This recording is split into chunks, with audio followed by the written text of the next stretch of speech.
enregistrement. À tout de suite. Ok. C'est où les commentaires? Je comprends rien.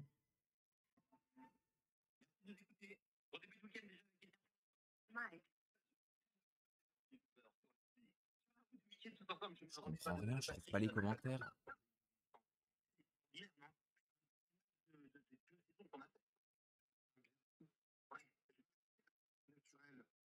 Ah, c'est là.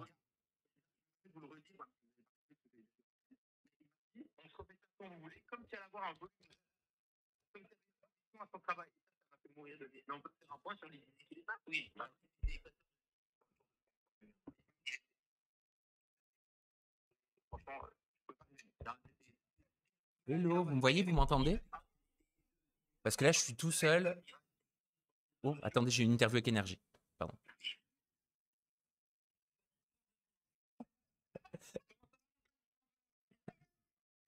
Bonjour, ça va super bien et vous? Content de te recevoir ici.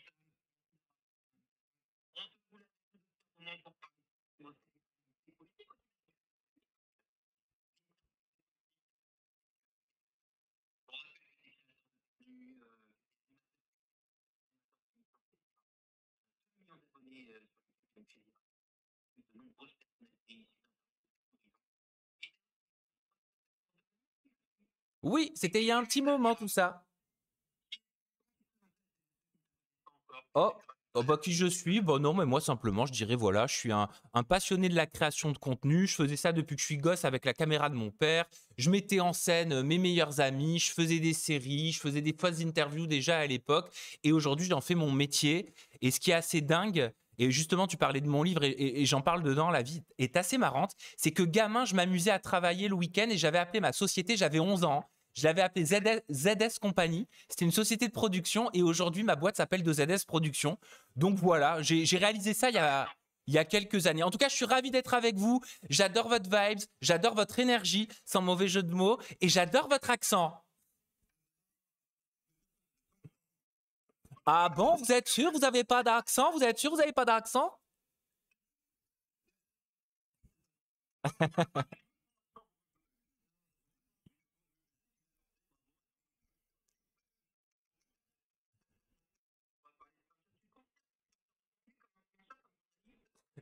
Je me considère comme, oui, créateur de contenu, producteur, animateur. Je suis un peu plusieurs jobs à la fois. Je suis multicasquette. Je suis femme de ménage. Je suis psychologue. Je suis monteur aussi. Je suis voilà. Je fais tout. Tu sais, les petites boîtes. Quand on a une petite boîte, ben on fait tout en fait. On est un couteau suisse. On apprend à tout faire. Moi, ça me va parce que je suis quelqu'un qui j'aime pas m'ennuyer. Au bout d'un moment, quand j'ai trop de travail, j'ai tendance à me plaindre. Mais après, quand je fais rien, rapidement, au bout de 48 heures, je m'ennuie et j'ai hâte de retourner au boulot parce qu'en fait, mon boulot, c'est ma passion et je le vois pas comme un boulot.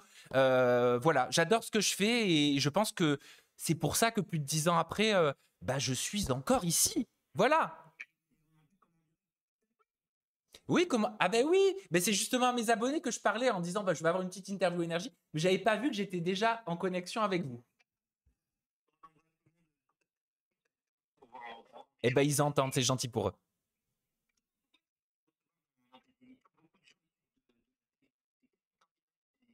Mhm.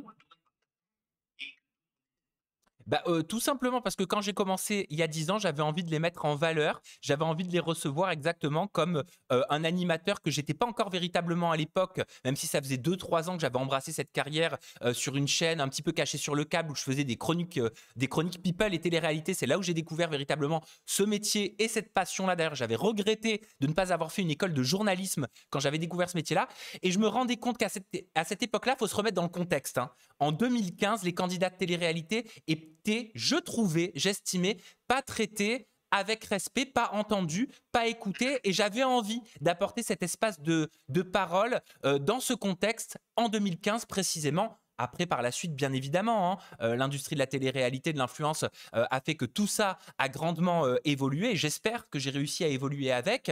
Mais voilà en gros comment tout a commencé. Pour te dire, au tout début, je les vous voyez. Les premiers candidats de télé-réalité que je les recevais avec ma cravate de là où je travaillais chez Burberry en costume, avec mes chaussures de ville. Et je leur disais bonjour, Ellie Preston, comment allez-vous? Comment s'est passée votre saison dans les Marseillais?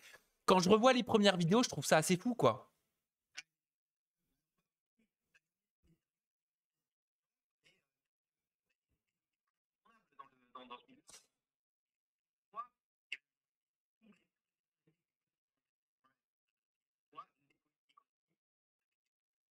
Ah bah moi je me régale avec les interviews politiques parce que c'est un vrai défi, c'est un vrai challenge qui me sort complètement de ma zone de confort et je sais que je vais me sentir de plus en plus à l'aise avec les semaines et les mois qui vont arriver. D'ailleurs je prépare un tout nouveau contenu qui arrive là très rapidement.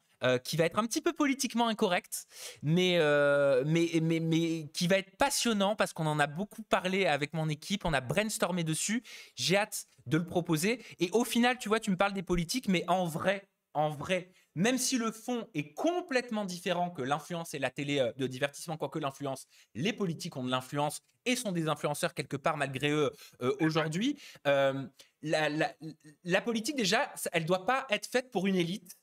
Ce n'est pas parce qu'on n'a pas fait l'ENA, c'est pas parce qu'on n'a pas fait Sciences Po, ce n'est pas parce qu'on ne lit pas un journal écrit en noir et blanc qu'on n'a pas le droit de s'intéresser à ce qui fait la vie de notre société. Parce qu'en vrai, ça nous concerne tous. On fait tous de la politique. Tout le monde est politique. Moi, en tant que gay, j'ai une image politique, je suis politique malgré moi.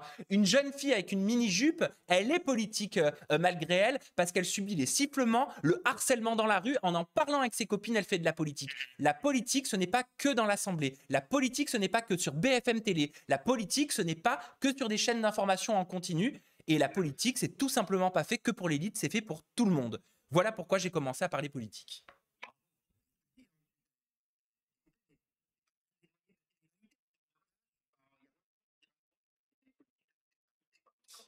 Bah, il suffit de regarder Public Sénat. Je ne sais pas quelle chaîne c'est chez vous, mais chez nous, c'est Public Sénat en France. Très honnêtement, tu te demandes parfois si tu regardes pas les Anges ou les Marseillais, hein.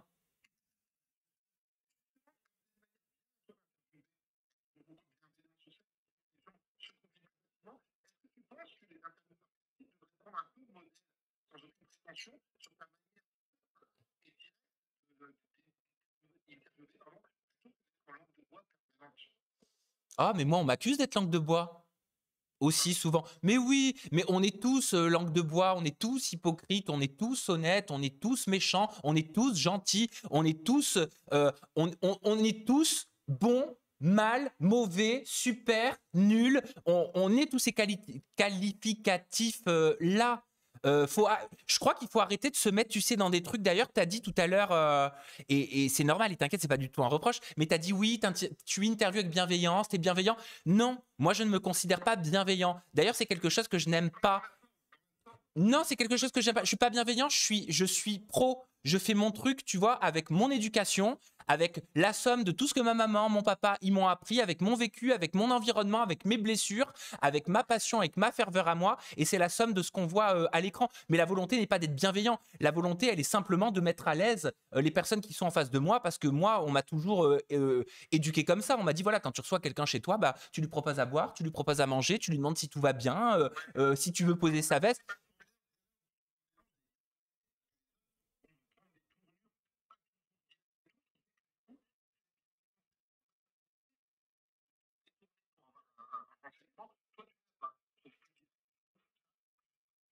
Bah, c'est ton analyse à toi. Voilà. Tu seras meilleur que moi pour pouvoir m'analyser. Moi, j'ai une psy. Je vois une psychologue en ce moment. Elle le fait, mais ça, c'est pour d'autres raisons.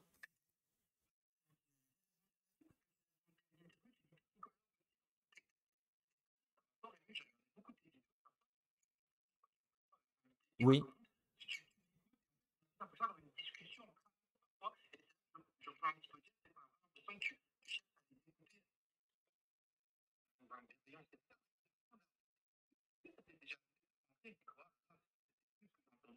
Alors bien sûr, ça m'est arrivé de. Alors bon, moi je suis quand même, je suis très sensible, c'est-à-dire que j'ai l'alarme facile. Si et ça arrive souvent.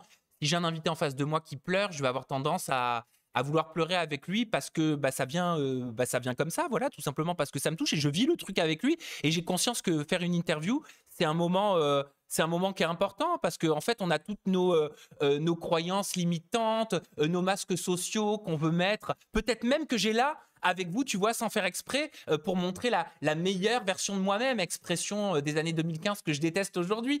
Mais voilà, tout ça pour te dire que quand quelqu'un généralement a une émotion en interview, il le lâche, ce masque social, et c'est un vrai moment de sincérité, c'est un vrai moment de lâcher prise, c'est un petit peu hors contrôle dans le temps. Et ces moments-là, moi, ils me touchent.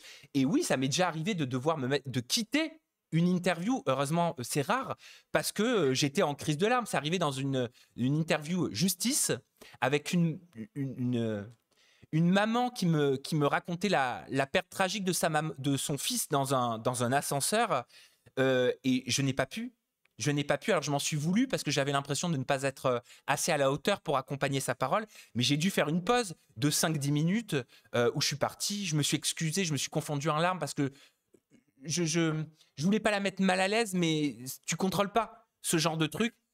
J'ai fait une petite pause, elle a été, et ce qui était marrant, c'est que c'est elle qui vivait cette horreur, qui est venue et qui m'a dit mais ça va aller, t'inquiète pas, c'est normal que tu pleures, c'est normal que ça te touche, on prend le temps et tout. Je lui dis mais c'est pas toi qui devrais me remonter le moral, c'est moi.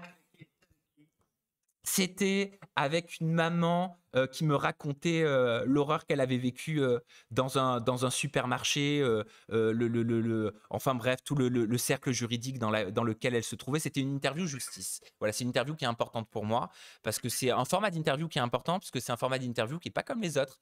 J'écoute beaucoup plus que je ne parle dans cette interview. On a tendance à croire que parler pour occuper l'espace, c'est la chose à faire et la chose la plus importante. Et avec les années, j'ai compris que c'était pas forcément parler qui était le plus important, même dans un concept vidéo. Les silences sont très importants, l'écoute active. Parce que tout le monde dit, ouais, je t'écoute, je t'écoute, je t'écoute. Même des amis parfois, ou notre famille peut nous dire, je t'écoute. Mais une écoute sincère, une écoute active, où on n'est pas distrait par tout ce qui constitue notre vie, ou tout ce qu'on doit faire, ou toute notre charge mentale, c'est quelque chose d'assez rare aujourd'hui parce que notre esprit, il est pris par 1 milliard d'activités, d'images qui nous stimulent et qui nous rendent tous un peu dingues, hein, je crois. On a trop d'informations dans notre quotidien.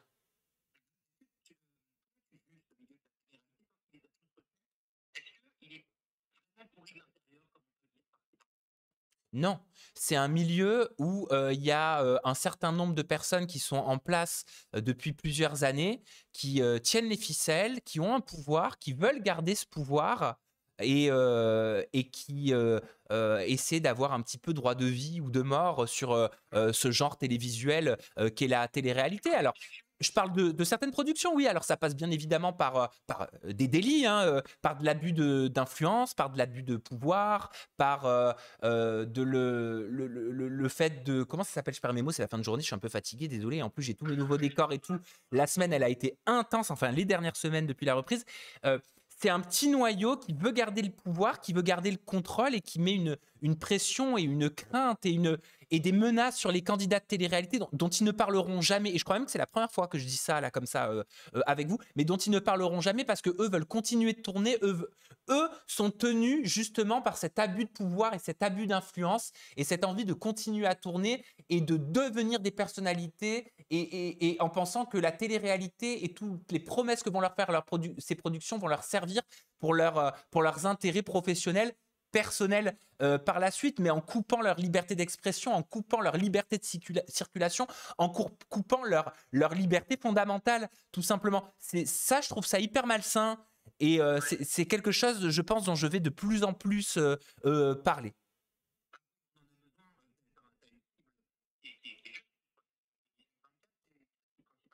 Non, non, non, non. Alors ça, c'est une croyance. Figure-toi que en numéro un, c'est les 24-34 ans. Ensuite, les 18-24. Mais c'est technique. C'est parce que je connais mes indicateurs par cœur.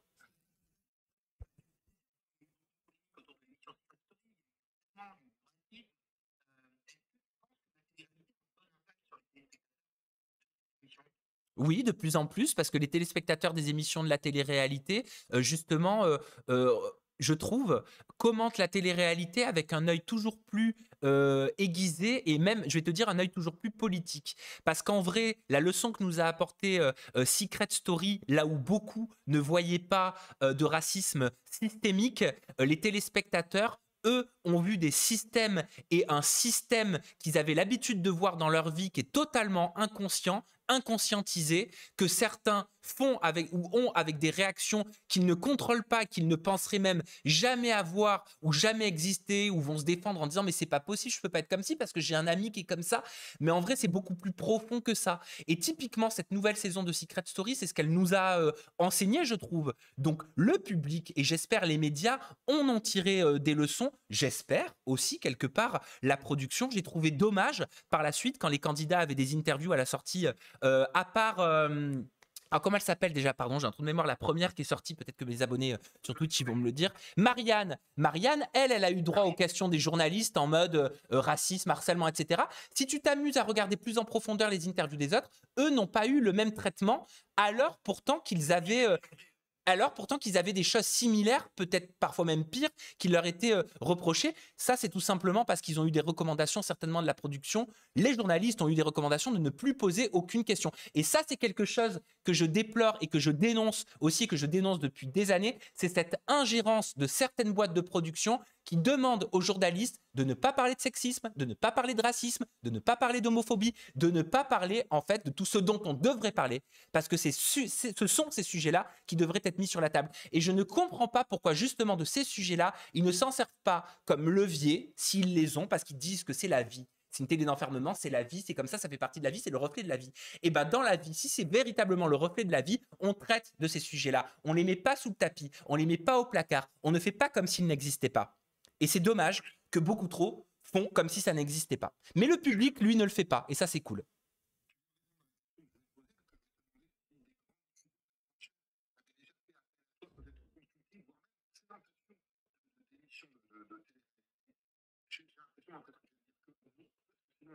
Tu l'aurais vu? Bah, s'il le faisait, je parle très bien belge.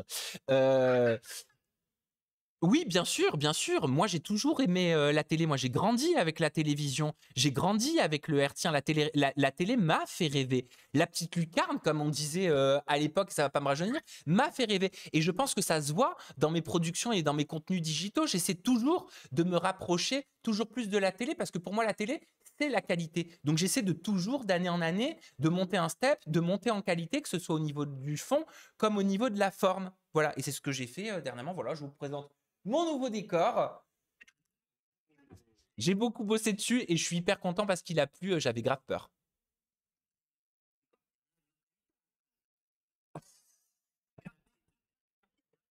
Ah ouais, bah attends, mais c'est peut-être un an de votre émission. Moi, ça a été 10 ans de travail. Hein.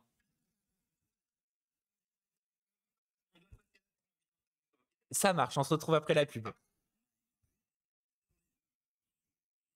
Je suis, pour répondre à vos questions, je suis dans une interview avec Énergie Belgique. Oui,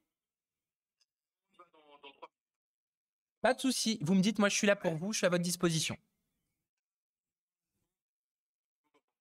Allez, ça marche. Je papote avec mes abonnés en attendant. Je baisse le son. Alors, comment ça va? Voilà, moi, ça me fait plaisir de faire ce live avec vous. Petit live improvisé, c'était pas prévu. J'en ai même pas fait de pub. On va pas se faire des teasings en mode j'ai grave des choses à vous dire, j'ai grave des réactions à vous faire. Venez tous sur mon live, c'est hyper important. Les techniques des années 2018. Merci pour le décor, vie de maman. Salut Tatiou, j'espère que tu vas bien. Salut Roxab. Salut Alexandrine. Salut Lina. Salut Framboise. Salut Vincent Vinel. Salut Emma. Je vous dis un peu bonjour à tous d'abord. Est-ce que vous êtes en forme? Est-ce que vous allez bien en cette rentrée? Est-ce que vous voulez qu'on papote un petit peu avant que je retourne à mes occupations? Ma journée, elle n'est pas finie. Roxab, juste pour t'expliquer, au moment où je me connectais en live, j'attendais une interview d'Énergie Paris. J'ai accepté une interview pour Énergie Paris. Qu'est-ce que je raconte? Énergie Belgique. Donc, je suis en direct en interview avec Énergie Belgique, donc à la radio belge. Voilà, j'adore les Belges. Voilà. Le décor fait très Secret Story. Covid? Comment ça, Covid ici, les enfants et moi-même? Oh, j'ai fait une interview aujourd'hui, j'avais quelqu'un qui était malade, j'ai eu peur, j'ai eu la peur de ma vie. Heureusement, je lui ai pas fait la bise. Alors là, c'est ma phobie. Depuis que j'ai fait cette interview, j'ai peur. J'étais à 1 mètre d'elle pendant 1h20. L'interview, elle était longue, mais elle était bien. J'ai pas eu la notif live hier, vous étiez sur Twitch. Non, non, hier, Nounou, on n'était pas... D'ailleurs, coucou Nounou, on n'était pas sur Twitch. C'était une première sur YouTube. Une première, c'est pas un live. Ça permet en fait aux abonnés et aux personnes qui viennent sur la première de commenter comme sur un live, sauf que c'est pas un live. On va reprendre les lives sur Aja, première annonce, bientôt, très vite même. C'est juste que là, comme il y a les nouveaux décors, il y a eu encore des changements au niveau, des améliorations au niveau de la technique. Il faut qu'on règle les petits problèmes, qu'on solutionne les petits axes d'amélioration. J'en ai noté quelques-uns. On en a noté quelques-uns avec l'équipe. Vous savez que je suis perfectionniste, mais il faut l'être, c'est hyper important. Et on va les régler. La lumière, elle sera encore meilleure sur le prochain Aja, qui n'aura pas lieu ce mercredi, mais dans 2 semaines. Aja, c'est tous les 15 jours, maintenant, jusqu'à nouvel ordre. Je ne peux pas vous dire encore pourquoi. Mais déjà, c'est parce qu'il y a du public. C'est une grosse nouvelle organisation pour nous, parce qu'il n'y a pas une société, il n'y a pas une entreprise qui s'occupe du public. On a pris un assistant de production. Voilà, vous savez, c'est très familial. On fabrique ça comme le vieux pain en famille. Donc voilà. Et c'est déjà extraordinaire, je trouve. J'ai pas de millionnaire, j'ai pas de milliardaire derrière moi qui m'aide ou qui me finance. Donc c'est à la sueur de mon front, tout ça. Et franchement, toutes les équipes font un super boulot. J'adore cette rentrée, je kiffe cette rentrée. Je vous ai préparé une vidéo face cam qui va sortir sur ma chaîne YouTube mardi ou mercredi, car les contenus d'été qui étaient préenregistrés se terminent lundi. Voilà. Merci Nadia, t'es un amour. Merci beaucoup. Oui, il y aura du public aussi sur le prochain Aja. D'ailleurs, si vous voulez être sur le public du prochain Aja, je regarde pour quand ça reprend la radio, je crois que l'adresse... Mais vous pouvez en attendant envoyer vos candidatures à l'adresse mail. Si vous voulez faire partir du public, vous envoyez une vidéo très courte, 30 secondes, dans laquelle vous expliquez pourquoi vous voulez faire partie du public, quel est votre lien avec Aja. Vous envoyez une photo et vous envoyez vos réseaux sociaux. Et vous pouvez tout envoyer à l'adresse mail édito, je vous le marque, édito, E-D-I-T-O, arrobase, je sais pas faire l'arrobase sur un ordinateur qui n'est pas Mac. Alors attendez, je vous fais comme ça. Je vais marquer arrobase comme ça. Édito, arrobase, samzira.com. Vous foutez pas de moi. Voilà. J'ai marqué arrobase, A-R-O-B-A-Z-S-E. Je ne sais pas faire le arrobase. Comment on fait le arrobase sur un clavier qui n'est pas Mac? Ah, Tatiou, ta question, elle est intéressante. Je suppose qu'on ne peut pas venir toutes les semaines. Alors, si, bien sûr que... Alors, pas toutes les semaines, non, parce qu'on va essayer, dans la mesure du possible, de faire plaisir à tout le monde. Donc, si tu es venu une semaine et qu'on a beaucoup trop de candidatures, bien évidemment, on ne sélectionnera pas la tienne pour la semaine suivante. Je pense que ça, tu le comprends, c'est pour contenter tout le monde et que pour tout le monde, que tout le monde puisse avoir la possibilité, la chance de venir sur l'émission. Mais tu auras, j'en suis sûr, au cours de l'année, l'opportunité de venir plusieurs fois. En plus, c'est grave, là, le public dans ce plateau, ce qui est génial, c'est qu'il y a une vingtaine de places. Donc, c'est ultra proche, ultra familial. On se parle après l'émission, on fait des photos, on papote. Franchement, c'est détente. Salut, Léa Farel. Non, je ne recherche pas de stagiaire pour l'instant. Mais je suis toujours à l'écoute. Je traite toujours les candidatures qui me sont envoyées. Je les regarde, j'ai toujours un œil dessus. Voilà.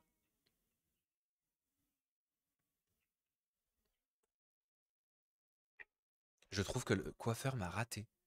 Je vois le retour, j'aime pas. Je lui demande de couper un peu. Oh là là, c'est trop court là, c'est pas beau. Oh, j'aime pas. Oh, ça m'énerve.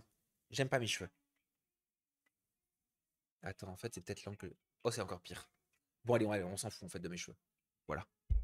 On s'en fout. Voilà. Oh bah merci, c'est gentil. Ça fait plaisir. Alors attends, Alt, GR et la touche arrobase. Alors attends. Alt. Alt, grain. GR, c'est où ça? Alt et la touche arrobase. Attends, GT, parce que le GR, je sais pas ce que c'est, je te cache pas. Ah, ça reprend, attendez.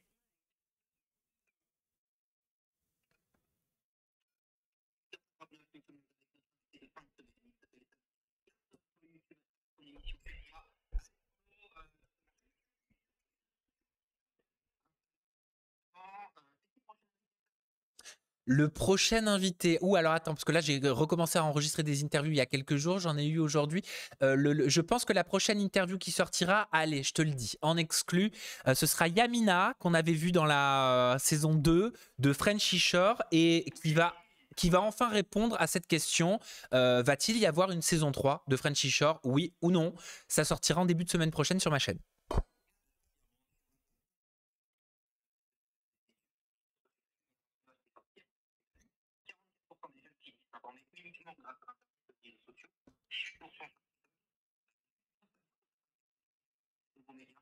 Ben alors en fait, je pense que pour avoir une bonne information, déjà, il ne faut pas avoir qu'un seul canal. Parce que avoir un seul canal, c'est écouter une seule parole. C'est comme quelqu'un qui regarderait, je sais pas si vous connaissez chez nous CNews, la chaîne d'infos en continu. Quelqu'un qui regardera que CNews va avoir tendance à avoir qu'un seul et même discours qui va correspondre au même fil rouge dans différentes émissions. Mais c'est potentiellement la même chose sur une autre chaîne d'information. Je sais pas, je peux BFM Télé, je n'en sais rien. Et ben c'est pareil avec un média, que ce soit un média digital ou un média écrit. Je pense que pour avoir une bonne information, il faut tout simplement regarder tout droit, mais un peu à gauche et aussi à droite, et se faire sa propre cuisine et remettre en question aussi les informations qui sont sous nos yeux, surtout sur Internet. Parce que les réseaux sociaux, TikTok, Facebook, il y a toute une génération qui sont les seniors qui s'informent sur Facebook. Et la dernière fois, j'ai ma mère qui me dit un truc aberrant, qui me dit « Oh là là, je vais mettre un coton sous mon lit avec du jus de citron et normalement je vais arrêter de ronfler. » Je lui dis « Maman, mais t'as entendu où cette information ?» Elle me dit « Sur Facebook, quand je fais comme ça. » Je dis « Mais maman, mais alors… » Mais remets en question l'information, va la vérifier, va voir sur des blogs de médecins après, voilà. Je pense qu'il ne faut pas prendre en compte une information. Déjà, c'est pas l'état de l'information quand on tombe sur quelque chose sur les réseaux sociaux, parce qu'aujourd'hui, beaucoup veulent avoir de la visibilité et créer de l'algorithme sur des choses qui sont fausses.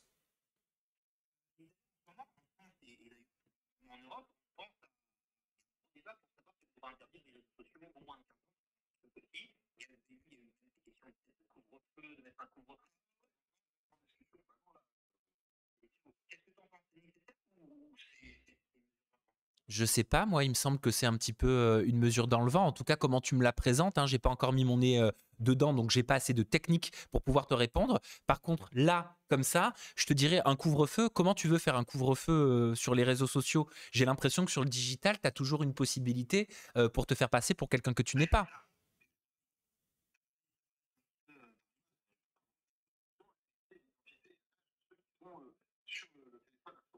Exactement. Non, par contre, moi, une solution qui me semble réalisable très rapidement et même urgente, c'est faire de la sensibilisation sur l'éducation justement aux réseaux sociaux. Parce que l'éducation aux réseaux sociaux, selon moi, je ne suis personne, mais tu me demandes mon avis, donc je te le partage, elle devrait être faite à l'école. Elle devrait être faite à l'école parce que les gamins sont en lien avec les réseaux sociaux ou ceux de leurs parents. Très rapidement, quand ils n'en ont pas, ils vont sur ceux d'un cousin ou d'une tante ou d'un oncle, et ils ont accès, qu'on le veuille ou non, très jeune aux réseaux sociaux. Et je pense que ça devrait être tout simplement une matière enseignée à l'école. C'est quoi les réseaux sociaux? Quelles sont les limites dans les réseaux sociaux? Est-ce que la liberté d'expression dont on nous parle, où on nous bassine depuis les cours d'éducation civique, quand on était en sixième, la liberté des uns s'arrête là où commence celle des autres, elle ne devrait pas aussi être intellectualisée et philosophée en lien avec les réseaux sociaux et avec pour levier les réseaux sociaux? Comment voir une fake news, comment remettre en question l'information, comment déceler du cyberharcèlement, où commence le harcèlement? Est-ce que c'est comme dans la rue? Est-ce que c'est comme au téléphone? Oh, j'ai un truc qui est tombé dans mon décor, j'ai eu peur. C'est rien. Ah bah non, pourtant ça a été acheté sur Wish, mais bon, il y a un petit point de colle à remettre encore. Je me note ça sur ma to-do list. Non, mais voilà, je sais pas ce que vous en pensez, mais moi, je pense que on devrait faire des cours à l'école là-dessus. Voilà.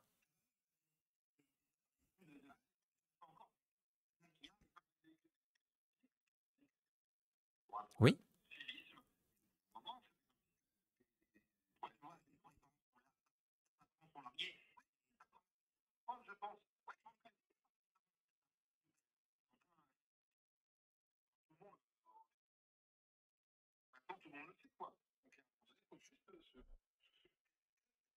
Oui, parce qu'on dit, on a, pardon.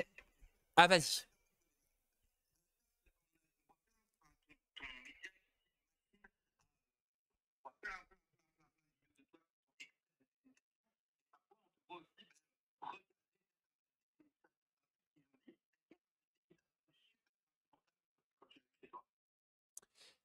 Attends, pardon, j'ai eu une petite absence. Tu me demandes si y a quelqu'un qui m'a paru insupportable en venant chez moi? Mais alors attends, mais des interviews, je crois que j'ai dû en enregistrer plus de 2000 peut-être, et encore je sors le chiffre comme ça, en l'espace de 10 ans. Donc il est évident que je ne suis pas en accord avec tous les propos que j'entends. Il est évident.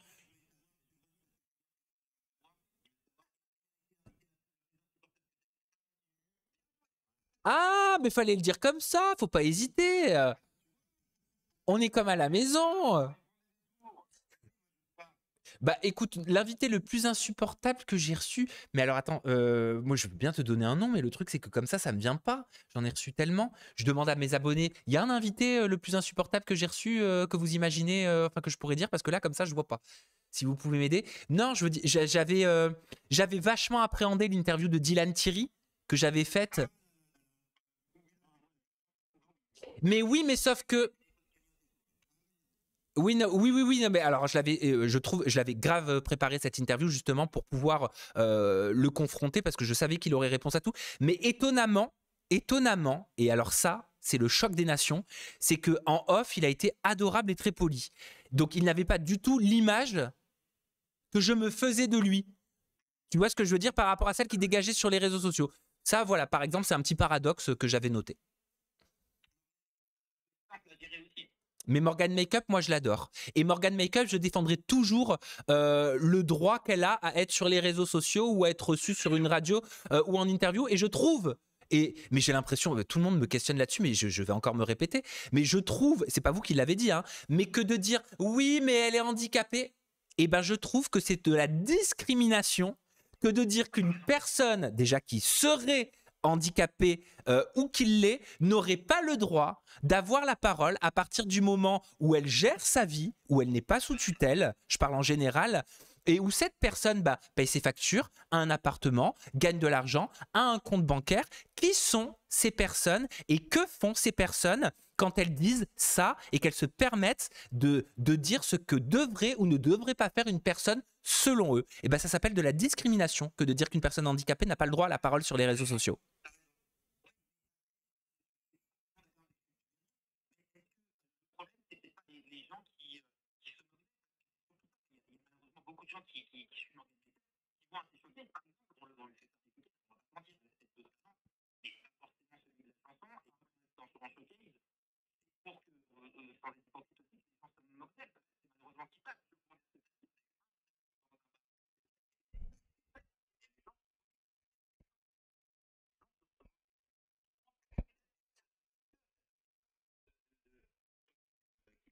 Mais ça c'est pas. Mais alors, mais ça c'est pas à moi qu'il faut poser la question malheureusement parce que je suis pas la personne qui organise ces soirées en boîte de nuit.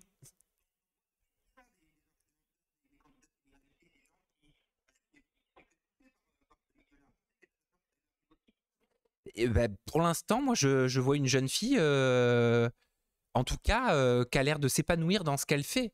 Après, je me permettrai pas de parler à sa place, donc je vais te rapporter ce qu'elle m'a dit dans une interview où justement je l'avais questionné là-dessus, exactement, quasiment les mêmes questions que vous me posez, mais je lui ai posé à elle, parce que c'est elle la principale concernée.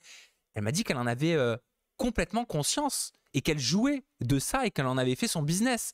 Donc après, je vous invite à lui poser les questions à elle, hein, vraiment, par rapport à ça, parce que je suis pas dans sa tête. Lancez l'invitation.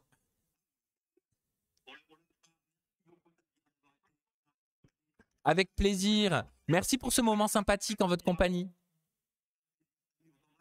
Je vous embrasse à tous et à votre public, vos auditeurs. Ciao. Bye. À bientôt.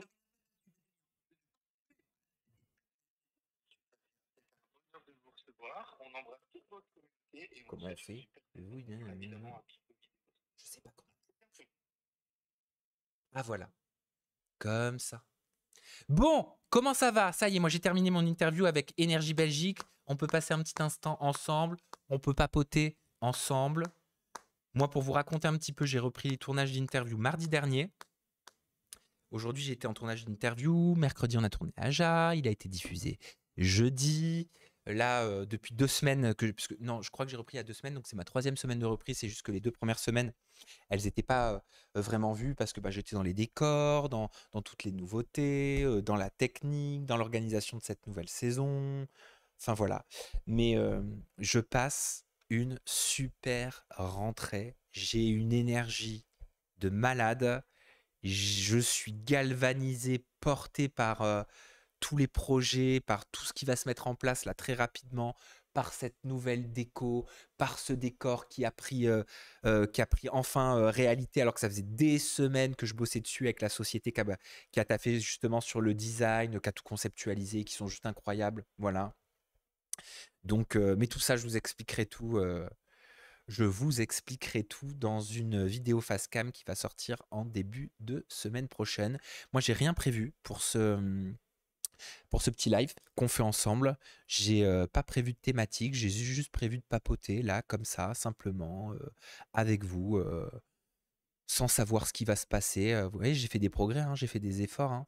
Moi qui suis d'habitude dans le contrôle, avec le stress ou je ne sais quoi, tout ça, je fais des efforts. J'ai une grande nouvelle à vous annoncer dans le face cam que vous découvrirez la semaine prochaine. Une nouvelle qui a changé ma vie cet été. Mais véritablement changé ma vie. Je vais pas vous en parler maintenant parce que j'ai fait une vidéo dédiée justement pour vous en parler. Et j'espère que je l'ai fait avec mon cœur en tout cas, et j'espère que j'aurai réussi à vous communiquer ce que j'avais envie de vous exprimer. Merci Madeleine qui me dit: bonsoir Sam, j'ai beaucoup aimé le Aja de la rentrée. Et ben ça me fait plaisir. Voilà. Moi j'ai vu un peu tout, forcément c'est normal, hein, tous les petits soucis techniques qu'on a rencontrés. Mais j'ai vu aussi tous les commentaires et ça m'a fait plaisir de voir que ça vous avait fait plaisir, que vous avez passé un bon moment. Merci Nessie pour les félicitations pour le nouveau plateau. C'est le plus beau que tu aies fait, je trouve aussi. Ben, ça y est, l'anniversaire des 10 ans est passé, hein. Il fallait que j'arrive cette nouvelle saison avec son lot, avec toutes ces nouveautés. Et croyez-moi, j'ai taffé dessus avec énormément de plaisir. Énormément de plaisir à l'idée de me dire que j'allais vous proposer tout ça. Croyez-moi que c'est mon équipe, hein, qui m'a retenu à pas mettre les visuels sur les réseaux sociaux parce que j'avais envie de vous les partager. C'est comme quand j'achète un cadeau à quelqu'un et je sais qu'il est là et la personne elle est là, j'ai toujours envie, je lui dis que j'ai fait un cadeau et j'ai envie de lui offrir avant. Je n'arrive pas à tenir et là je n'arrivais pas à tenir. Donc j'étais là en train de faire des photos et à partager ça et mon réal qui me dit: non Sam, tu le partages pas. Attends, mais non, là tu vas révéler le plus beau. Donc voilà. Donc en tout cas, merci pour vos commentaires, merci pour votre amour qui m'accompagne à nouveau durant cette rentrée, qui m'a accompagné tout pendant l'été. C'était extraordinaire. Merci Nessie pour l'équipe, t'es trop mignonne. Oui, bravo à toute l'équipe. Moi, ça me fait plaisir. Je pense que vous le ressentez. Ça me fait plaisir. Je suis heureux de vous retrouver. Je suis heureux de reprendre ma passion, de reprendre ce pourquoi je fais ça. Je rentre dans ma 11e année quand même, hein. On rentre dans notre 11e année. C'est fou. J'arrive pas à réaliser. J'arrive pas à réaliser tout ça. Et voilà, là, je me suis dit, j'étais sur le point de finir mon travail au moment où on fait ce petit live ensemble. Il est 19h12 et j'allais faire mon interview avec Énergie Belgique et je me suis dit, ben allez, petite connexion là comme ça, tu vois, on voit même le poteau, donc je l'ai même pas caché ni rien, mais je me suis dit, allez, on se fait un petit live improvisé. D'habitude tu prépares tout, et ben là tu prépares rien. Voilà. Hop, attends, j'ai le micro qui bouge un petit peu, donc comment je vais faire? J'ai l'impression qu'il va tomber. Nessie, tu as l'air plus apaisé. J'espère que tu te portes bien et que ton stress est apaisé. Ouais, ouais, mais je vous dis, j'ai eu un déclic cet été. Je vous en parle la semaine prochaine, mais un truc énorme qui s'est passé dans ma vie. Et je crois que ça a joué. Des fois dans la vie, il y a des déclics qui changent beaucoup de choses. Et après, c'est un métier stressant. Voilà, je sauve pas des vies, on sauve pas des vies, ça c'est clair et net. Mais c'est pas humain en fait d'être face à autant de jugements, critiques, etc. Que ce soit des bons ou mauvais d'ailleurs, que ce soit dithyrambique ou que ce soit malveillant. Et, et oui, forcément, quand on est sensible, ça apporte son lot de stress. Et puis, c'est surtout que je fais les choses à fond. Je fais les choses à fond, je fais les choses de façon très investie, passionnée. Je rigole pas hein, quand je me lance dans un projet. Moi, j'écoute pas, je me laisse pas perturber. Vous savez, dans la vie, c'est tous comme ça. On croisera toujours des gens, tu croiseras toujours des gens qui vont vouloir te dévier consciemment ou inconsciemment de ta droiture, de ta ligne de conduite, de ton objectif, que tu l'aies verbalisé ou non. Et on a deux solutions. Soit on décide d'écouter, mais dans ce cas-là, ça te ralentit.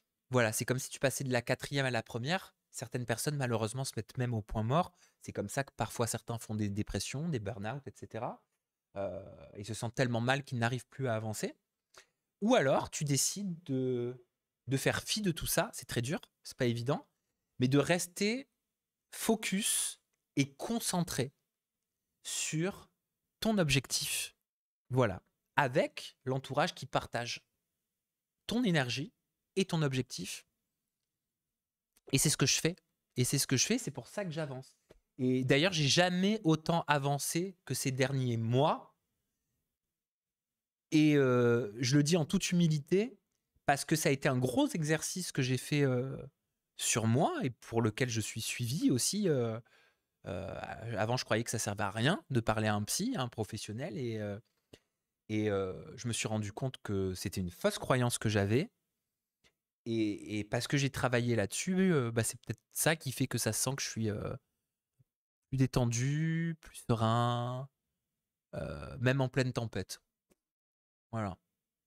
C'est comme si tu conduis un bateau et il y a une tempête et tu te mets à paniquer, tu as plus de chances de chavirer que de rentrer au port. Voilà.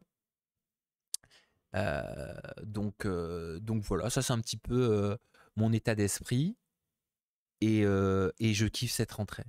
J'adore cette rentrée. Il y a une magie, il y a une effervescence. J'ai créé des nouveaux contacts. Je me sociabilise beaucoup plus. C'est étonnant, c'est très étonnant, mais c'est cool. Ça me fait du bien et j'aime ça. Je reste timide, hein. Attention, hein, enfin, une personnalité, elle n'est pas gravée dans le marbre. Mais moi, je suis timide depuis que je suis gamin. Déjà gamin, pour ceux qui ont lu mon livre, j'explique dedans que quand on me disait bonjour et que j'étais à côté de ma mère, je me cachais. Elle avait des grandes jupes, ma mère, je me foutais sous ses jupes, je me cachais.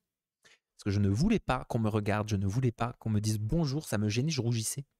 Quand on me disait bonjour, j'étais gêné. En fait, c'était très bizarre, mais le simple fait qu'on pose le regard sur moi me gênait. Ça, je ne l'ai pas abordé encore avec ma psy. Faudrait que j'en parle. Voilà. Mais moi aussi, je suis trop content de vous voir à l'Amandine. Ça doit être Amandine, en fait. Voilà. J'espère que ton été a été bon. Mon été a été extraordinaire. J'ai passé un de mes meilleurs étés. Souvent, je disais souvent que mon meilleur été, c'était celui de 2001. 2001, pourquoi? Parce que c'était un été de l'adolescence, où tu sais, tu as un regain de liberté, où tu découvres un peu le monde. Tu sais, c'est quand tu quittes la préadolescence ou une période de ta vie un peu plus enfantine et où en tant qu'ado, jeune adulte, tu découvres des trucs et tes parents partent, tu as un peu plus de responsabilités et tu découvres la vie autrement et c'est un été que j'avais kiffé et j'avais toujours dit que mon plus bel été, c'était l'été 2001 et l'été 2025 a été peut-être mon plus bel été. Mais je vous raconterai tout ça. Il faut pas que je fasse ma vidéo de rentrée avant ma vidéo de rentrée. Mais c'est un thème que j'aborde. Je vous parle de mon été. Je vous raconte tout dans cette vidéo de rentrée. De là où je vous ai quitté sur le dernier Aja, là où il y avait du public où j'ai fait le test, justement, fin juin, je crois que c'était, jusqu'à aujourd'hui. Vous allez voir des vidéos, des photos inédites, des travaux, de tout. J'ai même filmé tout le making-of. Je vous ai fait un documentaire vlog. Alors ça prendra un petit peu plus de temps de montage, mais vous verrez tout. Je vous ai fait un room tour du bureau. Ah ouais, non, là j'ai dit non, c'est bon là. Moi, j'ai envie de partager beaucoup plus, donc on y va. Pourquoi tu ne proposes pas Aja à une chaîne télé? Aja a été proposé à des chaînes télé. Aja a été en discussion avec des chaînes télé. C'est la première fois que je vous le dis. Je ne l'ai jamais dit, ça, je le gardais pour moi. Parce que j'aime pas dire les choses tant que ça ne se fait pas. Plus d'une fois, j'ai cru que Aja allait pouvoir être adapté en télé avec des deals qui ont failli se faire, mais c'est comme tout dans la vie. Avant que quelque chose de gros se fasse, il faut du temps. Voilà. Et ce n'est pas parce que ça ne s'est pas encore fait que ça ne se fera pas. Alors oui, je suis passé par les déconvenus en mode mais je pensais que ça allait se faire. Je m'étais même dit, je croyais tellement que ça allait se faire à un moment donné que je m'étais même dit, bah si ça se fait pas, vous me connaissez, hein, si ça se fait pas, j'arrête tout parce que je serai trop triste et ça va trop me dégoûter. Parce que tu sais, quand tu as des discussions avancées pendant un moment, que t'en es aux négociations, que tu commences à parler des contrats et tout, et que finalement ton projet, quel que soit le projet en vrai, ça nous le fait à tous, hein. Il aboutit pas alors que tu étais vraiment à ça. C'était pas juste une idée, c'était un projet avec des rencontres, des discussions, des écrits aboutis et ça se fait pas. Mais après, c'est comme ça. Toute grande chose prend du temps et toute grande chose se casse la gueule. Voilà, c'est comme une construction. Une construction, avant d'avoir tes super fondations et tout, il a fallu que les architectes ils fassent des prototypes et ça s'est cassé la gueule avant que leur construction elle soit parfaite et qu'elle soit vue par des touristes ou je ne sais qui. Et ben c'est pareil. Avec un grand projet, c'est un projet ambitieux comme celui-là, et ben il y a des déconvenus, mais j'ai appris avec le temps que ça faisait partie du truc. J'ai appris à l'accepter et parfois même c'est des cadeaux. Voilà, je dis ça, je dis rien. Parce que heureusement que c'était pas allé jusqu'au bout et que j'avais pas signé pour ce deal télé parce que je pense que j'aurais été privé de liberté par la suite. Voilà. Mais comme c'est confidentiel, j'en dirai pas plus. Voilà, parce que je respecte. Mais je vous explique l'état d'esprit. Voilà. Mais peut-être que ça se fera. Dernièrement, il y a eu encore des petites discussions. On verra. Mais j'ai appris à plus me faire des plans sur la comète et en mode ça y est, voilà, ça c'est bon, ouais, c'est bon, je l'ai trop fait en mode. Et puis je le partageais à tout le monde. Je le dis, enfin à tout le monde. Aux personnes de mon entourage, en qui je pensais, parfois même certains, en qui je pensais que je pouvais avoir confiance. Donc voilà, ça aussi, j'ai appris à arrêter de raconter tout. Voilà, à garder les choses pour soi. Mais c'est vrai que quand on est content, on a tendance à... Je sais pas pour vous, mais moi quand je suis content ou quand il y a un truc trop bien, je vais aller voir, je vais dire, bon, alors je vais te dire un truc, mais par contre tu le dis pas, c'est ultra confidentiel, tu me le promets, hein. Voilà. Je suis trop content, j'ai eu ça, j'en suis au 4e rendez-vous, il va se passer ça, machin, non, non, non. Mais en fait, j'ai appris que c'était pas bon parce que c'était contre-productif. Voilà. Exactement. Voilà. Exactement. Et ça, on me l'a dit par la suite. Mes parents, ils me l'ont dit. Mais arrête de dire les choses tant que... Faut pas dire, faut pas dire. La vie est faite comme ça. Souvent, quand on verbalise les bonnes choses ou les choses positives ou les ascensions ou les opportunités qu'on peut avoir, c'est pas forcément des gens en plus. Ça peut être de l'entourage, mais ça peut être des gens que tu connais même pas, hein. Moi, j'en suis persuadé, hein, les trucs comme ça, là, d'énergie et tout. Je veux pas faire mon mec. Je suis pas là-dedans du tout, je maîtrise pas du tout le sujet, mais j'ai un truc en moi qui croit. Tout ça pour dire que voilà, il faut pas dire tant que les choses ne sont pas faites. Voilà. D'ailleurs, on nous le dit hein, quand on est gamin, qu'on est là, qu'on rentre de l'école et qu'on dit ouais, je suis sûr que j'ai grave réussi mon examen et tout. Moi, ma mère, elle me disait ne crie pas victoire. Attends, ne crie pas victoire tout de suite. C'est bien que tu sois confiant, mais ne crie pas victoire tout de suite. Voilà. C'est comme quand je voulais un job, que j'étais persuadé de l'avoir. Ma mère, elle me disait un truc. Alors certains pourraient dire que ça pourrait paraître un peu défaitiste. Je sais pas s'il faut penser comme ça au final, mais c'était d'une bonne intention de sa part. Elle me disait, pars du principe que tu as le non dans la poche. Si tu as le oui, tu seras content. Aujourd'hui, j'ai tendance à me dire que je préfère partir quand même du principe que j'ai le oui. Après, ça, c'est le développement personnel qui nous apprend à dire oui, il faut visualiser. Combien de livres j'ai lu là-dessus et combien de fois j'ai cru que c'était. Je sais pas si c'est vrai ou faux, mais il faut visualiser la réussite et que c'est oui. Il faut le visualiser, le toucher d'avance. Comme ça, si tu le visualises, ça va se produire, ça va se passer. Je crois que j'y crois plus. Mais je crois qu'il ne faut pas non plus être pessimiste. Et je crois qu'il ne faut pas non plus être défaitiste. Parce que je pense que l'état d'esprit nous conditionne aussi à ce qui va nous arriver. Voilà. C'est comme un sportif. Hein. Après tout, s'il pense qu'il ne va pas réussir son sprint ou son... c'est pas des examens chez eux. C'est... Oh, je suis pas allé au sport. Oui, parce que je culpabilise quand je vais pas au sport. Je viens de réaliser, vous voyez, je papote, j'ai réalisé, bah non, je vais pas y aller maintenant, j'ai encore plein de trucs à faire. Bah j'irai demain. J'irai demain matin. Darzo, on adore les interviews politiques. Tu connais le streamer Wissam Zelka. Il t'adore. Non, je ne connais pas Wissam Zelka, mais je vais regarder. Je vais regarder, en tout cas, merci. Il faut un entre-deux, oui. Je pense qu'il faut un entre-deux sur l'état d'esprit. T'as totalement raison. Oui, le coup du job, haha, ça a marché pour moi. Ça, mercredi, j'étais sûr de ne jamais arriver à ton studio. Et miracle, aucun bouchon, je me suis dit, qui vivra verra. On va y aller, tu vas gérer, c'était parfait. Tachu, Tachu, Tachu, Tachu, Tachu. Ah, t'étais sur le tournage. Et c'est vrai qu'avec le pseudo comme ça, j'avoue que je n'arrive pas à t'identifier. Et ben en tout cas, je suis content que tu aies pu réaliser ça, tu vois, malgré le fait que tu penses que tu allais rencontrer des problématiques. C'est cool. En tout cas, merci pour vos retours. Je suis un petit peu fatigué là, je suis désolé. Je sais pas si ça se voit.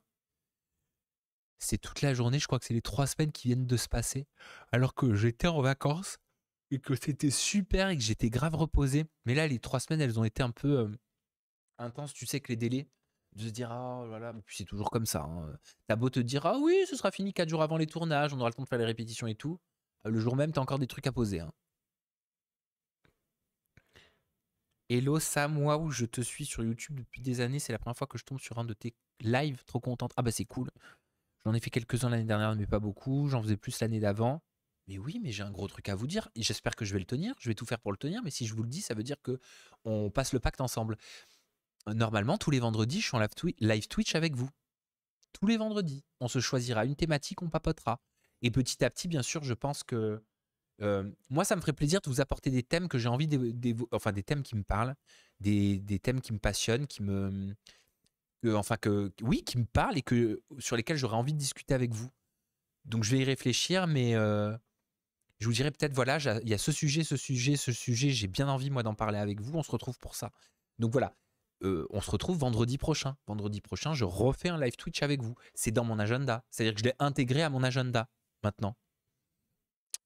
Bah alors tout simplement, si tu veux, Sherloop, si tu veux faire partie du public d'Aja, tu peux nous envoyer ta candidature sur le mail édito, edito, @samzira, samzirah.com, edito@samzira.com. Tu envoies une petite vidéo de 30 secondes, pas plus, sinon ça passe pas, pour nous expliquer le lien que tu as avec Aja et pourquoi tu veux être sur Aja, et une photo et le lien de tes réseaux sociaux, ton compte Instagram ou ton compte TikTok, voilà.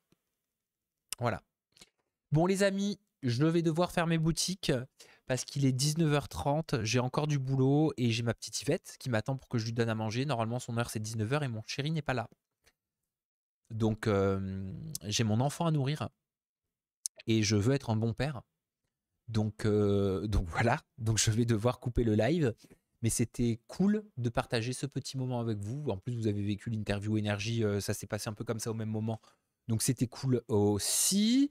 Je vous embrasse très fort. Je vous dis en live Twitch. Je vous écrirai sur Instagram pour vous dire l'heure de rendez-vous. On essaiera de se faire un rendez-vous fixe. Mais grosso modo, le rendez-vous, il sera pour, on va dire, allez, entre 18h et 19h.